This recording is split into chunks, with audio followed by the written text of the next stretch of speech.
Ce que l'on craignait est visiblement en train d'arriver en Côte d'Ivoire. Des témoins parlent de 3 ou de 4 morts. Le camp d'Alassane Ouattara évoque, lui, 17 victimes.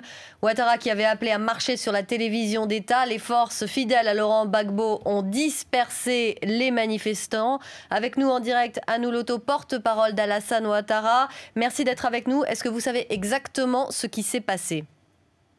Oui, écoutez, de nombreux Ivoiriens ont répondu ce matin donc, à l'appel du gouvernement conduit par le Premier ministre Guillaume.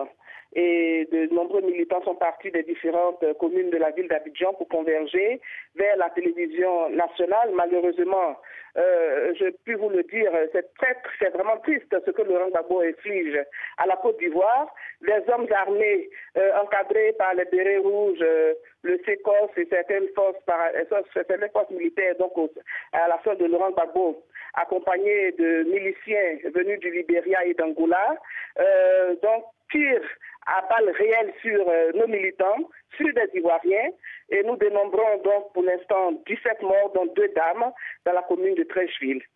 Alors vous nous confirmez, donc vous, ça serait 17 morts à balles réelles, hein, on parlait au début de gaz lacrymogène. Ce sont des partisans de votre camp, Ouattara, qui sont morts aujourd'hui ? Oui, ce sont les 17 morts, sont bien nos partisans. Nous en avons eu donc des preuves par nos responsables locaux. Et nous avons des morts au niveau d'Abobo, d'Adjamé, de Yopougon, de Trècheville et même de Koumassi. Donc à Trècheville, nous avons 2 morts, dont 2 dames. Qu'est-ce qui se passe sur la marche demandée par Alassane Ouattara sur la télévision d'État? Est-ce que c'est annulé ou est-ce que ça se poursuit? Écoutez, ça se poursuit. Les Ivoiriens sont déterminés. Personne ne peut accepter donc que Laurent Gbagbo s'érige en véritable dictateur, en imposteur, et continue donc de prendre en otage le peuple de Côte d'Ivoire, de prendre en otage la télévision nationale. C'est une affaire nationale, c'est dans l'intérêt de tous les Ivoiriens. C'est au nom de la démocratie et de la paix que les Ivoiriens décident donc de faire plier Laurent Gbagbo et de l'emmener à quitter tout simplement le pouvoir. Il faut qu'il reconnaisse le verdict des urnes.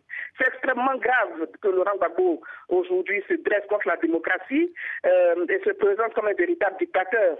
Il a tué depuis son accession au pouvoir et continue de tuer les Ivoiriens. C'est dommage qu'ils veulent partir de cette manière en tuant à nouveau des Ivoiriens. Est-ce que vous pensez que des discussions sont encore possibles avec Laurent Gbagbo pour que la situation avance ?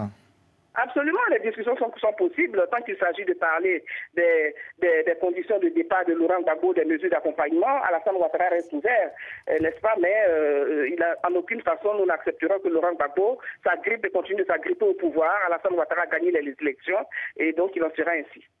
Merci beaucoup Anne Ouloto, donc porte-parole d'Alassane Ouattara. Donc vous nous dites 17 morts dans votre camp ce matin, des personnes tuées par balle dans les rues d'Abidjan alors qu'elles s'apprêtaient à marcher vers la télévision nationale à Abidjan.